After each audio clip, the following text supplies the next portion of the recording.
Weekend one of college football is in the books, and the Big 12 freaking rocks. This is Locked On Big 12.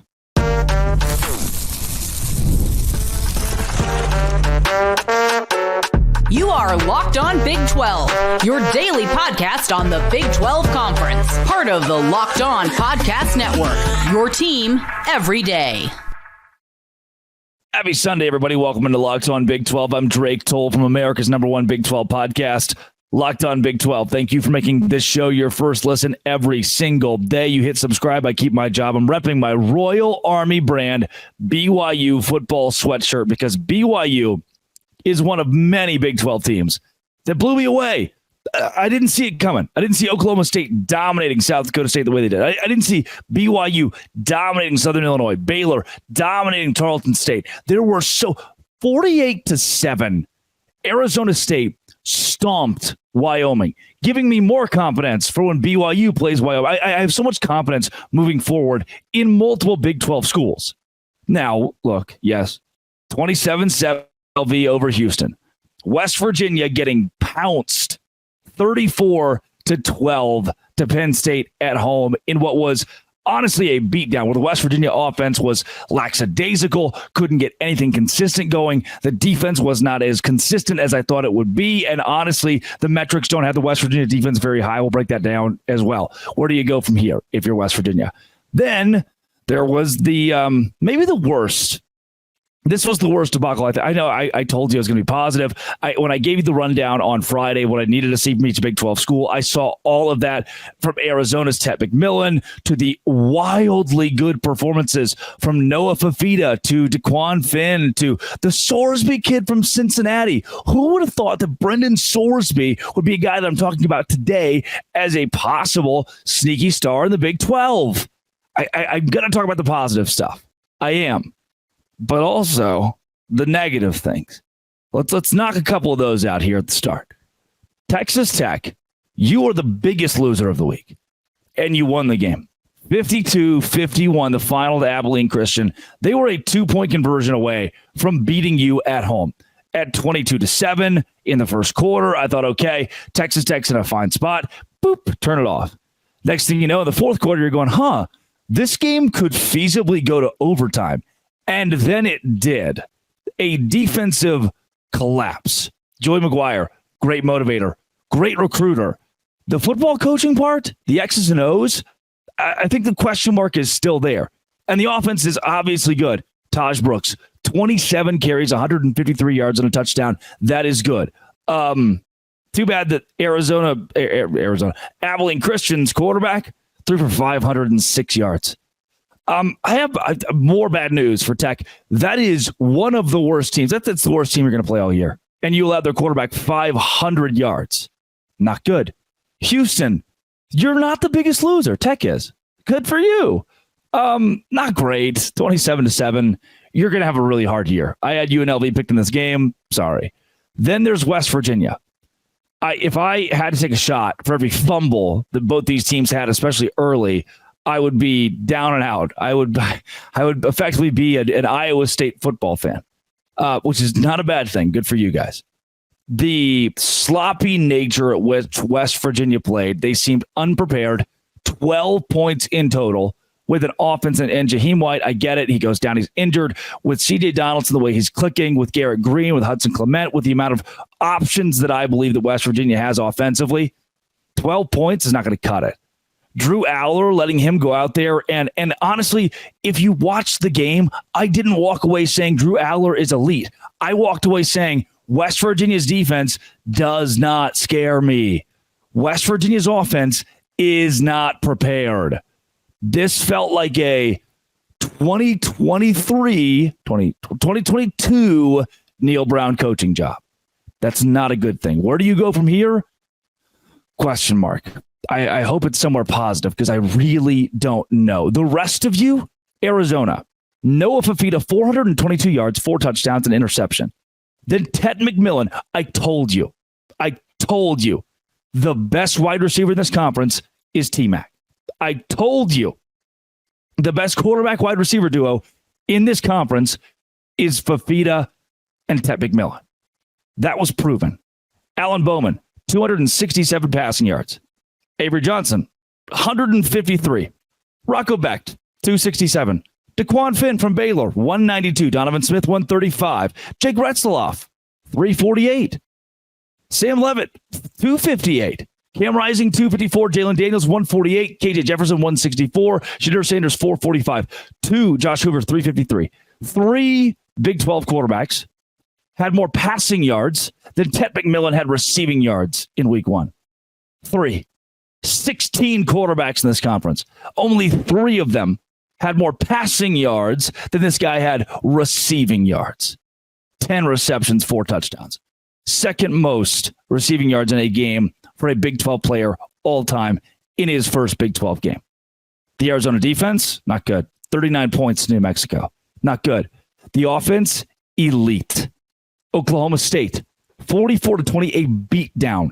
A beatdown. 17-6 at halftime. I'm thinking, okay, South Dakota State's just, they're like that. They're not one team in the FCS. They're going to hang around. They're going to be scrappy. No. Third quarter, we put that to rest. 38-13 is the score going to the fourth. And from there, smell ya. Ollie Gordon, a tough 27 carries, 104 yards, 2 touchdowns. Alan Bowman, 3 touchdown passes. Oklahoma State is going to be in the top 3 of my power rankings, likely number 2 behind Utah after this performance. Kansas State, I know what I just said about Oklahoma State. I know what I just said. Watching Avery Johnson, you told me he's going to be a Heisman contender. And maybe you give the like, hey, he's going to be a little rusty because he's still young. Sure. Wasn't a Heisman contender.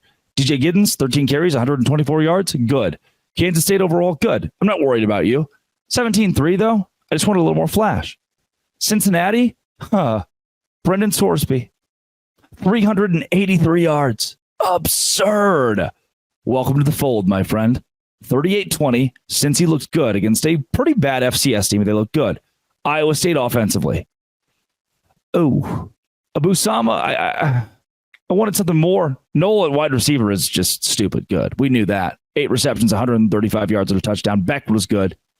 The offense scoring 21 against North Dakota, not great. You holding the 3, great. 21 at home in the opener, Baylor. DeQuan Finn, in the first half, not going to lie. Good, really good. And then he started doing kind of some stupid stuff. Baylor's defense, unbelievable. Ashton Hawkins, that touchdown reception, unbelievable. Did you prove you can compete with any Big 12 team? No. Sample size too small. But is Baylor a force? Can Baylor be a force with the athletes that it showed? Can the Baylor defense be scrappy and aggressive in Big 12 play?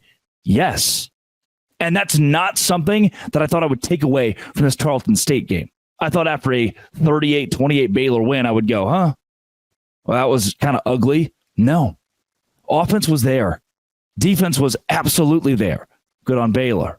BYU? Oh, I'm sorry, Jake Retzloff. I didn't understand. I'm sorry that I didn't give you the true flowers that you deserved. Chase Roberts, knew he was good. Always been a Chase Roberts guy. But who's going to give him the ball? Jake Retzlaff's his name. And he was impeccable. 348 yards, 3 touchdowns. Did you find your quarterback? I think the answer is yes. I said pregame. I told Ben Criddle this on ESPN 960. I said, I don't know that we'll find out today. Someone between Bohannon and Retzlaff is going to have to be elite in a category for me to say, and I'm wearing my Royal Army brand BYU sweatshirt today. Somebody's going to have to be elite in a certain category for me to say confidently after this one game, you're the starter. Jake Retzlaff, you're the starter. After the way he threw the ball, and 20 for 30 is not crazy, but after the way he threw the ball for almost 350 yards, watching it back, beautiful. And LJ Martin didn't have to be the only guy either. The fact that BYU was able to put this game away, be up by so much going into the fourth, they could coast and still score 10 points. Very, very impressed with the Cougars and didn't see that. I did not think BYU would cover. They did it handily, 41-13. Then our friends from Arizona State, who jumped on and did not give up. It is 27-0 at halftime. Next thing you know, it's 48-0 going into the fourth quarter. And like Cam Scatabo didn't even have to do too much. It got to be a bit of committee for Arizona State, and I didn't see that part coming. The arm of Sam Levy, the leadership of a quarterback that can step up and game one, day one, do that. Oh, and the defense. Jeez, dude. Arizona State. Are you going to be dangerous in the Big 12? Tyson Brown, Jordan Tyson, Jake Smith, the amount of options that they were able to go to, the receiving game, defensively, the amount of guys that stepped up and just made things happen. Look at a team totally, 3 sacks, 5 tackles for loss is not crazy, but it felt like Wyoming could never get into a groove, and you know Wyoming's a good team. You know they're a good team. They only completed 10 passes, 78 yards. They only ran the ball for 40 yards. 78 passing yards, 40 rushing yards. They didn't score a touchdown until the late Caden Anderson didn't even count, basically. Are there, look, 2 teams lost. Houston, effectively 3. Houston, Texas Tech, basically. Just throw up in my mouth. Houston, Texas Tech, and West Virginia all were disappointing. I told you I didn't love Thursday slate. Then Saturday kind of blew me away. Made me feel like this conference, as I'm watching Virginia Tech lose to Vanderbilt, that this conference is in a very good spot. Houston needs some serious help. They will get there in a couple of years, not this season. Texas Tech needs some serious help, and I don't know what to do for you. I don't. That was pitiful. Then for West Virginia, I don't know. Pick up the pieces. Hope. Cross your fingers. Dot your I's. Pray. Season's not over. You win the Big 12 and you get to go to the college football playoff. That was bad. But for BYU, for Baylor, for Arizona State, for Arizona, Oklahoma State, I'm so happy with where this conference is. Oh, and I can't wait to give you my power rankings tomorrow. Come back tomorrow. This has been Always Will Be Locked On. Thanks for making it your first listen every single day. Dose Grande.